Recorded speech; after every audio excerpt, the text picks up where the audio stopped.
본격적으로 이제 그 나온 얘기들을 좀 살펴가면은 그 민주당의 박지원 의원이 상당히 유시민 작가한테 분개를 했던 것 같아요. 아마도 이제 쌓여왔던 것들을 한 번에 토해낸 느낌인데 어떤 글을 남기셨냐면은 이렇게 말씀해 주셨습니다. 잠을 설칩니다. 분명 진보적 지식인 유시민 작가는 누구를 대안으로 두고 이제 갓 1년 지난 이재명 대통령을 흔들어댈까요? 유 작가는 DJ 정부 5년 내내 흔들고 괴롭혔습니다. 집권 2년째 하야론에 이어 마침내 정신 이상설도 제기했습니다라고 하셨는데 유시민 작가의 행적 DJ 정부 5년 내내 흔들고 괴롭힌 건 맞지 않습니까? 네, 그렇죠. 네. 제가 박지원 의원님 글 보고 그동안 많이 참으셨다. 아니 동교동계 의원님들이 다 이제 퇴장했잖아요. 동교동계 선배들이 그 할아버지들이 아니 유시민하면 이를 갈아요. 아, 일을 가는구나. 당연하죠, 사실. 네. 그 난닝구와 백바지로 표상되는. 근데 그래서 박지원 의원님 한 분만 딱 남아 계시는데 어쨌든 어른이니까 뭐 그걸 판에서 젊진 않지만 자기 후배들한테 계속 그걸 하는 것보다는 그냥 아마 꾹꾹 눌러서 참고 있었겠죠. 그러다 어제 폭발한 거예요. 그러니까 정말로 참고 참다가 이제 폭발한 느낌인 건데 그러면서 하신 말씀 중에서 이런 얘기가 사실 귀에 걸려요. 누구를 대안으로 두고 그러니까 결국은 정치적인 동물적인 감각이 좋으신 분이기 때문에 이재명 대통령을 비토한다라는 것은 넥스트 권력을 누군가 유시민은 염두에 둔 게 아니냐 이런 식의 말씀을 좀 주신 겁니다. 근데 이제 저게 뭐 박지원 의원님의 분석이 맞을 가능성도 저는 꽤 있다고 보고 일단 저는 근본적으로는 유시민 씨의 이런 행동 자체를 우리가 그 내용을 가지고 분석할 필요는 없어요. 왜냐면 내용 자체는 음모론과 선동에 기초했기 때문에 이건 반박이 불가능하고 왜 저렇게 하는지 그 원인과 동기 배경은 좀 우리가 생각을 해볼 필요는 있다고 네. 저는 보는데 뭐 예를 들면 가장 쉽게 떠오르는 게 뭐 김어준 씨랑 손잡고 뭐 조국 대권론 만드는 거 아니야? 이것도 뭐 하나의 저는 추측이 될 수 있을 것 같고 저는 근본적으로는 이재명 대통령에 대한 저는 미움과 섭섭함이 저는 쌓여왔다 폭발했다고 생각해요. 그러니까 쉽게 말해서 이재명 대통령 그동안 본인이 지지해온 이유가 있었을 텐데 그 지난 1년간을 놓고 보니까 뭔가 이렇게 마음에 안 드는 거예요. 근데 참 희한한 거는 국민들은 다 좋아했거든요. 근데 유시민 전 장관 쪽에서는 뭔가가 이렇게 불편함과 불만이 좀 쌓여왔다가 네. 전 어제 이제 더 이상 참을 수 없다. 그리고 어제도 그런 얘기 하시더만요. 아 이제는 뭐 더 이상 볼 것도 없다는 식으로 그 조언해줄 필요도 없고 그냥 뭐 알아서 하세요. 뭐 잘못되면은 뭐 당신 책임입니다. 그러니까 이런 식의 약간 관조적인 해탈의 경지의 모습을 어제 보이면서 이제 반명 선언을 세게 했기 때문에 저는 뭐 지금 누구를 향한 어떤 대권론도 하나의 그 분석이겠지만 저는 근본적으로는 이재명 대통령에 대한 어떤 미움과 섭섭함 내지는 어떤 조금 더 깊게 들어가면 약간의 열등감도 그 안에는 좀 깔려 있는 거 아니냐. 그러니까 네. 이 열등감은요 노무현 대통령께서도 비슷한 말씀을 하신 적이 있어요. 당시에는 동교동계가 노무현 대통령을 그렇게 무시하고 박대했죠. 그러니까 대통령께서도 하신 말씀이 노무현 대통령이 자기 굴러 들어온 돌이라고. 굴러 들어온 돌. 굴러 네. 들어왔다는 표현을 많이 쓰셨거든요. 근데 이게 지금은 동교동계는 없고 이게 동교동계를 재건축을 유시민 씨가 다 했고 본인들의 이제 주류 속에서 사실 이재명 대통령은 굴러 들어온 돌 취급을 지금 받고 있는 거 아닌가. 그래서 노무현 대통령하고 네. 굉장히 좀 이재명 대통령이 오버랩이 되면서 유시민 전 장관은 그때는 공격수, 지금은 수비수 약간 이렇게 좀 포지션이 바뀐 약간 그런 재밌는 상황으로 좀 보여집니다. 그러니까 유시민 작가가 이번에 권력을 상대로 정부를 상대로 이게 처음 들이받은 게 아니라 우리 박지원님 설명처럼 실제로 김대중 정부 때도 굉장히 세게 들이받았는데 그때 이제 99년 12월 6일자 동아일보에 실린 유시민의 세상 읽기 이런 글입니다. 제목은 김대중 대통령님께 왜 이런 글을 썼느냐 설명이 되어 있습니다. 저는 대통령님이 현금의 정치적 난국을 극복하기 위해 내놓은 대안에 동의할 수 없습니다. 가칭 새천년 민주신당은 정치적 신념과 전력을 따지지 않고 사람을 끌어모아 무슨 개혁을 어떻게 하려는 것인지 도무지 짐작할 수 없습니다라고 했는데 어제 말한 것과 뼈대가 상당히 비슷해요. 사람을 끌어모아 무슨 개혁을 하려는지 모르겠다. 인적인 내용들 아까 어제도 얘기했고요. 그리고 개혁의 방향이 잘못되어 있다 이런 말을 했는데 놀랍도록 흡사하거든요 지금. 근데 뭐 DJ에 대해서는 김대중 대통령께서 대통령 되기 전부터 책을 썼어요. 유시민 작가가 97년 대사는 게임이라고. 아, 거기 읽어보면은 DJ는 출마해서는 안 된다. 안 되는 사람이다. 왜냐면은 호남 지지 기반으로 하고 있기 때문에 그 얘기 옮기기도 좀 그래요. 사실 뭐냐면 비호남인들의 호남에 대한 어떤 반감이 너무 강하기 때문에 아, 다수가 안 된다. 쉽게 말하면. 확장력이 네. 없기 때문에 그러니까 호남 혐오야 지금 하면 사실은 지금 그런 얘기하면 네. 심한 말이네. 심한 말이에요. 그래서 확장력이 없기 때문에 본선 경쟁력이 없다. 그래서 출마하면 안 된다 이런 얘기를 대선 때부터 했어요. 그러니까 이미 그러니까 김대중 전 대통령을 상대로는 대선 후보일 때부터 후보가 되면 안 된다는 말을 유시민 작가 했다라는 거죠. 책을 썼다니까요. 네. 우리 신인규 대표님처럼 어게인 안 된다고 딱 그 주제를 잡아서 한 것처럼 DJ 안 된다는 책을 썼다니까요. 아니 근데 그렇게 하시는 분이 이게 보면은 이제 집권한 지 만 2년 만에 김대중 전 대통령한테 전상서를 보낸 건데 이 글에 어떻게 되어 있냐면은 저 개인은 앞으로 대통령님을 비판하지 않을 것입니다. 희망과 애정을 잃으면 비판할 의욕도 잃게 됩니다. 이것도 비슷하네. 저는 대통령님에 대한 기대를 이제 온전히 접었습니다. 2년이면 실망하기에 충분히 긴 세월이었습니다라고 했는데 그때는 그래도 2년은 기다렸네. 지금 1년 만에 이러는 거 아닙니까 지금? 2년은 너무 길다. 지금 1년 만에. 그러니까 1년 만에 기대를 다 접고. 주기가 더 짧아졌어 지금. 예. 네. 아, 그래서 저는 뭐 사람 잘 안 변한다는 생각이 들고 여기서도 우리가 유시민 씨의 일관성을 보지만 또 어디서도 일관성을 볼 수 있느냐. 유시민 씨가 젊었을 때, 그러니까 저보다 한 5살 많았을 때인가요? 그 영상이 있어요. 46살 때. 네. 막 어디 강연회 가가지고 60살 넘으면은 뭐 뇌가 어떻게 되고 뭐 나이 들면은 공직에 가지 말아야 되고 막 이런 얘기를 해요.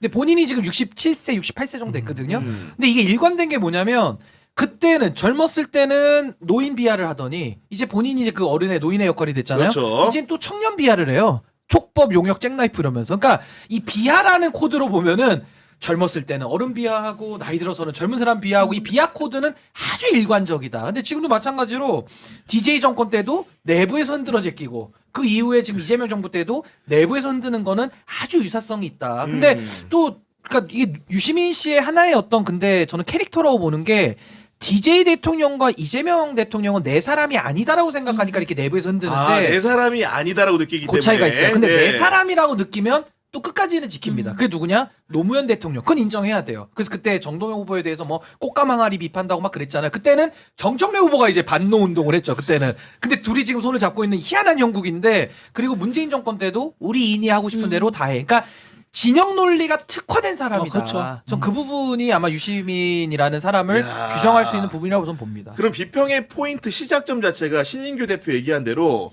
진영 논리적인 핵심 논리로 가득 차 있기 때문에 이런 식의 설명이 가능한 것이다. 하은기 평론가도 비슷하게 느낍니까? 제일 선회해주면 그거죠. 그 예전에 알쓸신잡 같은데 나와서 제가 그때는 되게 편한 마음으로 봤는데 뭐 유희열 씨나 이렇게 다른 패널들이 이제 묻잖아요 정치에 대해서.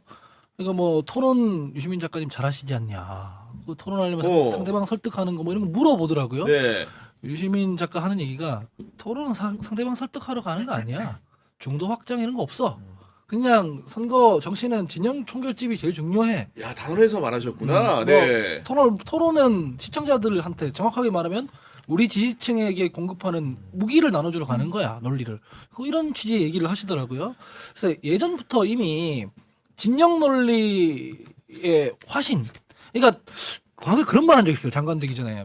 나는 한나라당을 이 땅에서 박멸하기 위한 역사적 사명을 띠고 나왔다. 이런 얘기 한 적도 있어요. 그래서 청문회 때 그걸 막 지적받고 그랬거든요. 아니 그 국민을 대표하는 그 어떻게 보면 모두의 장관인 건데 그런 자리에 오르는 사람이 그 진영 논리를 강력하게 주장한다라는 것은 정책 집행을 할 때 많은 사람들이 의구심을 살 수 있는 거 아니에요? 근데 그렇기 때문에 유시민 작가님께서 지금까지 되게 그 민주진영 지지층 내에서 사랑받았던 거예요. 그러니까 지금이랑 유시민 작가님은 과거랑 달라진 게 없어요. 늘 저랬어요. 2022년 대선 무렵에 다스베이더 나와서 뭐 했냐면 여기 위에 도표 띄워놓고 일찍남, 일찍남은 청정구역 뭐 이렇게 갈라치기 했거든요. 근데 그럴 이유가 없거든. 굳이 대선 며칠 앞두고 유권자를 갈라쳐서 우리 찍을지 말지 고민하는 그 유권자층을 밀어낼 필요는 없잖아요. 그렇죠. 그런 거 했단 말이에요. 근데 그럴 때는 사람들이 좋아했어. 음. 뭐 그래 저 극우화된 이대남 뭐 맞지 뭐 이렇게 했단 말이에요. 그러다가 뭐 내란 정국이 됐을 때는 갈라쳐야 되는 국면이잖아요. 그건 사실은. 그건 당연히 그래야 되는 국면이죠. 네. 왜냐면 전선이라는 게 공화국의 적과 공화국의 수호자밖에 없기 때문에 여기에서 뭐 저 유권자들도 우리가 들어봐야 해. 대화와 타협이 필요해. 이건 아닌 거거든. 그래서 당연히 갈라쳐야 되니까 유시민 작가의 그 평소에 하는 그 선명한 진영 공격성 이런 걸로 비평을 해보니까 별명이 어떻게 됩니까? 신경 안정제가 되잖아요. 아, 그 국면 윤석열 정부 때 그 국면과 네. 내란 상황을 넘어오면서는 유시민이라는 사람이 그런 호칭을 얻은 것이다. 그래서 우리 편일 때는 신경 안정제인 거예요. 갈라치는 방식이. 지금도 보면 유시민 작가님 지지하시는 분들은 그러니까 뭐 딴지일보 이렇게 하시는 분들은 사람들 그래요. 작가님 마음 들어보니까 내 마음이 편해졌다. 모든 게 지금도 그래요. 어제 그 방송 보고. 네. 그러니까 이게 당하는 입장에서는 지긋지긋한데 자기 편일 때는 이제 이게 시원한 어떤 한 줄 설명이 되는 거지. 왜 이런 일이 벌어질까 했을 때 딱 그 원인을 규명해주는 선명한 갈라치기가 이거 되는 뭐 거죠. 정확한 진단 같은데. 근데 그게 과거에 그 빨갱이 낙인 찍던 거랑 똑같잖아요. 그러니까 똑같죠. 갈라치기라는 수법 자체가 결국 정치적 이익을 위해서 국민들을 다 나눠놓는 건데 그게 사실은 어떻게 보면 정치적 이익을 얻기에는 쉬운 방법인데 가장 해롭죠. 그러니까 결국에는 권력을 잡아도 뭐 윤석열도 그런 식으로 권력 잡았죠. 나라가 그냥 두동강 나는 거잖아요. 그래서 저는 유시민 씨가 그동안에 정말 정치를 해왔던 이 흐름 자체가 전 참 일관된 그런 소위 말하는 이 분열에 이제 이런 언어를 써왔던 거고 이분이 근데 독특한 건 뭐냐면 과거에 뭐 썰전 같은 거 할 때 예능 나가고 이럴 때 이미지 좋았어요. 네, 근데 맞아. 그때는 왜 좋았나 생각해 보시면 일단 말하는 톤도 달라요. 그냥 굉장히 좀 관조해 있고 무슨 세상 욕심 없고 뭐 이래 돼도 좋고 저래 돼도 좋은데 아, 썰전 때는 나는 근데 네. 그냥 이렇게 생각해 아주 쿨하게 그러면서 국민들에게 판단권을 넘겨주는 그러니까 뇌를 장악하거나 지배하려고 하지 않았거든요. 근데 지금은 이상해요. 썰전 때는 그렇게 좀 정상적인 상황이었다면 지금은 본인이 뭐에 쫓기다시피 굉장히 조급하고 굉장히 절박한 마음으로 화가 나 있고. 나라 망할 네. 것처럼 얘기하면서 갑자기 본인이 세웠다, 본인이 지지한다라는 그 정권을 맞서 싸우는 구도로도 지금 가버리잖아요. 그러니까 왜 이런 식으로까지 어떻게 보면 사람이 변질된 건가? 아니면 네. 그동안의 썰전의 모습은 그냥 위장된 모습? 인가? 뭐 여러 가지 생각이 들 정도로 어쨌든 형태로만 놓고 보면 과거의 유시민의 모습은 굉장히 변화무쌍한 아주 카멜레온 같은 그런 모습을 좀 보여왔던 거 아닌가 싶습니다. 그러니까 우리가 지금의 모습이 지금 유시민의 모습이 김대중 정부를 비난할 때 겹쳐 보인다. 젊을 때랑 똑같이 이런 얘기들을 많이 하고 네. 있는 상황인데 쉽게 얘기해서 아까 하원기 평론가 얘기한 대로 전 일관적이었다고 봐요. 김대중 후보가 쉽게 얘기 후보가 될 때부터 비판을 했고 네. 집권 만 2년이 됐을 때 또 이제 자기는 지지를 거뒀다고 접었다. 말하고 있고 또 이제 2002년이라는 중대 선거를 앞두고 말년에도 김대중 대통령을 비판을 했는데 당시에 비판했던 영상을 좀 보고 오도록 하겠습니다. 지금요 사실은 제가 대통령이면 하야해요. 하야해요. 무슨 부귀 영화를 더 이게 누리고 무슨 애국을 2002년 더 그 하겠다고 영상이에요. 지금 네, 대선이 있던. 무슨 영이 있습니까 43 대통령이 지금 됐어요. 아들들 용역 때문에 활동할 때 그러는데 저 때가 이제. 아들들 때문에 현역 용역 활동할 때 유축법일 때. 네, 같은 경우에는 동교동계 철거할 때. 대통령의 책임이라고 기본적으로. 근데 그거에 대해서 김 대통령이 밝힌 입장이나 이런 것들을 볼 때 저는 김대중 대통령이 정상적인 판단력을 이미 잃어버린 사람이다. 대통령 자리에 있지만 실제 통치하고 있지 않다. 그냥 비서들이 통치하는 거다. 이렇게 지금 생각을 해요. 야, 저게 대통령 상대로 한 말이에요. 네. 그 그것도 민주정부, 김대중 정부를 윤석열 정부를 상대로 얘기한 게 아니라 그냥 대통령이 아니라 비서들이 어떻게 좀 이렇게 인공호흡으로 숨 연장하듯이 겨우겨우 통치하고 있다 이런 얘기 하는 겁니다 지금. 그 동교동계가 저거 보고 이를 안 갈겠어요. 그러니까 아니 지금 네. 보니까 너무 촉법답네요. 촉법 평론가다운 평가 같아 보이고 일단은 굉장히 거칠잖아요. 그러니까 거칠고 DJ 대통령에 대해서는 약간 본인이 어떤 이 공격성을 갖다가 저 때도 보였던 건데 지금도 어찌됐든 이재명 정부 때 초반에는 본인의 발톱을 숨기고 굉장히 무슨 이재명 정부 성공을 운운하면서 그동안에는 좀 화전양면 전술 썼다면 어제 그 매부쇼의 발언은 이제 정말 본인의 발톱을 다 드러내고 이제 본격적인 이재명 대통령 흔들기에 나섰다라고 네. 봐야 되는 것이고 저는 유시민이라는 캐릭터가 전시 때 그러니까 뭐 내란이 일어났거나 아니면 과거 뭐 학생운동 때 이럴 때는 신경 안정제죠. 저런 사람이 있으면 진영이 결집되고 어떤 논리도 전체주의적인 경향 속에서 정당화가 되는 전시 상황이라면 그러지. 이게 지금은 평시잖아요. 지금 이재명 정부 들어왔고 평시인데 요때는 아무짝에도 쓸모가 없거든요. 그러니까 요때는 신경 안정제가 신경 마취제로 바뀌어야 돼요. 이제 마취를 시켜야 돼. 그래야 같이 갈 수 있어요. 그래서 저는 이제 신경 안정제가 지금은 이제 신경 마취제 모드로 잠깐 이제 네. 변환된 거 아니냐. 이게 맞는 말인 게 평시 상황에서는 양자택일을 강요하는 이분법이 폭력이에요. 안 통합니다. 네. 네. 양자택일이 아니라 그 중간에 있는 무수한 그라데이션들이 있죠. 그 안에서 최저점을 찾아서 조율하고 타협해야 되는 게 평시 상황의 정치입니다. 근데 전시 상황, 그러니까 공화국이 타격받는 국면에서는 내란 같은 때. 양자택일을 하지 않는 게 폭력이에요. 어떻게 그 공화국을 타격하는 윤석열이랑 그 적정한 지점을 찾아가지고 그렇습니다. 네. 네. 그럼 한동훈 되는 거지 한동훈. 네. 그러니까 전시 상황에서 빛난다라는 게 사실인 건데 전시 상황에서나 평시 상황에서나 사실상 비평의 방식은 똑같았다는 거죠. 다만 굉장히, 예. 우리 편일 때는 옳은 비평으로 우리가 느낄 뿐이다라는 야, 거예요. 정말로 이게 탁월한 그 지적이 아닐까 싶은데 이게 어제 보면은 그 이재명 대통령의 정계 개편 가능성을 얘기를 했고 그러면서 안 좋은 역사적 사례로 그 87년에 3당 합당 얘기를 들었잖아요. 그 3당 합당의 주역이라고 한다면은 결국은 92년도 대선을 통해서 대통령이 된 김영삼 전 대통령도 포함이 될 텐데 김대중 전 대통령을 이렇게 비난하니까 많은 사람들이 야 김영삼에 대해서는 더 날카로운 비판을 했을 거야라고 생각하실까 봐서 이 영상을 준비했습니다. 작년 8월 31일에 유시민 작가가 김영삼 전 대통령에 대해서 어떤 생각을 밝힌 것인지 들어보도록 하시죠. 나는 YS 대통령 IMF 때문에 그렇긴 한데 그래도 YS 대통령 나는 인정해야 된다고 봐. 한국을 군사코부터 위협에서 해방시킨 대통령인데 그게 있었기 때문에 윤석열을 기회시켰다고 맞습니다. 맞습니다. 하나회를 척결했기 때문에 윤석열이 쿠데타가 실패한 거잖아. 그러니까 김영삼이가 우리를 살린 거야. 김영삼이라고 하라면 안 되고 김영삼 대통령께서 죄송합니다. 수정하겠습니다. 아유 실명제 같은 거 공익자 재산 공개 이런 거 할 때 얼마나 멋있었어. 제가 이걸 보고 김영삼 전 대통령의 업적을 비판하려고 가져온 게 아니라 너무나 유시민의 비평이라는 게 어떤 방식인지를 보여주고 싶어서 지금 보여드린 거거든요. 어떻게 보셨습니까? 일단 저 말 자체는 네. 저는 동의하고 그렇죠. 당연히, 네. 조금 공정성을 기하려면 DJ에 대한 평가도 저 다른 지금 요 나이 때 들어와서는 좀 달라졌어요. 네네. 뭐 알릴레오나 이런 데서는 또 좋게 평가했고 젊은 날에서는 잘 몰랐다 뭐 이런 식으로 얘기한 걸 제 기억이 나거든요. 근데 그걸 차치하고 저는 어제 말했던 정계 개편은 죄송하지만 사기라고 생각해요. 유시민의 주장이 알고 네. 하는 거짓말이라고 생각해요. 왜냐면 이게 이제 시청자분들한테 설명을 드려야 되는 부분이 정계 개편이라고 하면 생소하잖아요. 그죠? 그러니까 뭐 그런가 보네라고 하지만 정계 개편이라는 말의 뜻을 유시민 작가 정도 되면 모를 리가 나는 없다 생각해요. 정계 개편은 그냥 보수 인사 몇 명 영입해오는 걸 보고 말하는 게 아니에요. 그러니까 진영 밖에 있는 정당 혹은 세력 그 중에 일부를 떼가지고 통합을 하거나 그러니까 유시민 작가 말한 대로 3당 합당급의 어떤 이합 집산 중대형급이라며 또 심지어는 그런 네. 거를 말하는 거예요. 그죠? 그런데 제가 그러면 유시민 작가께 이제 반문을 하는 거죠. 이재명 대통령께서 그런 구상을 한다고 주장하려면 지금 정치의 환경을 우리가 봐야 돼요.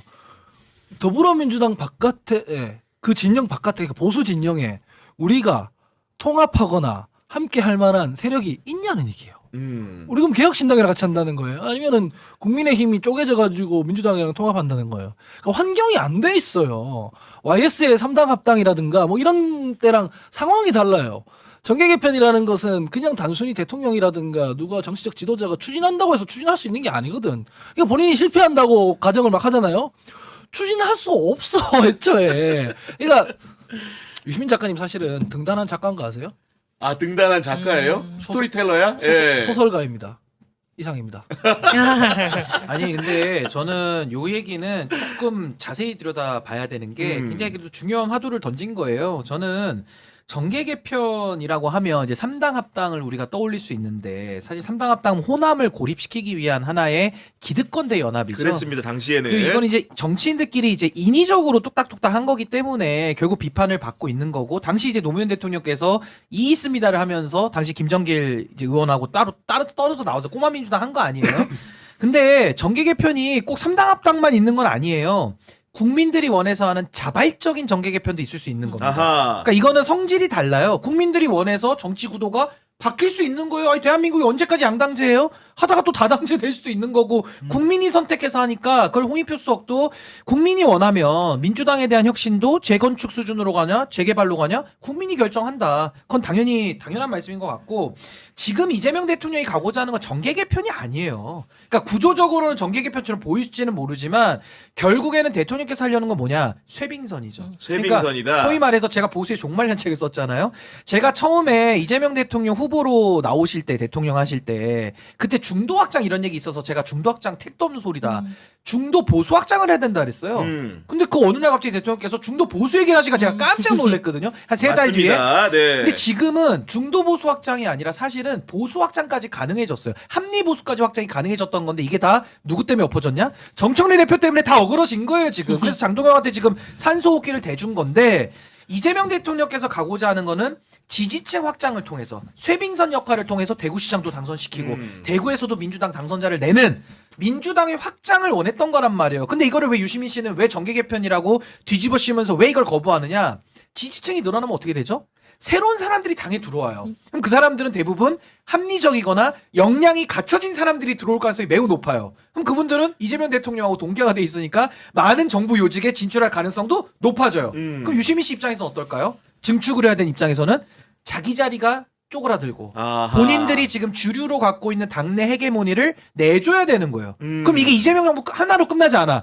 그 다음 정부는 이재명 대통령보다 더 능력 있는 사람이 할 거거든요. 그럼 이제 본인들은 영구 퇴장을 해야 되는 레드카드를 받아야 되는 거예요. 그러니까 그게 두렵기 때문에 인계철선을 치듯이 지금부터도 일단 이재명 대통령의 확장 움직임에 찬물을 껴넣어야 된다. 이런 차원에서 저는 뭐 정청래 대표나 유시민 씨나 다 같은 목적으로 저는 지금 이런 회방 작전을 하고 있다고 저는 봅니다. 김어준 씨 포함해서.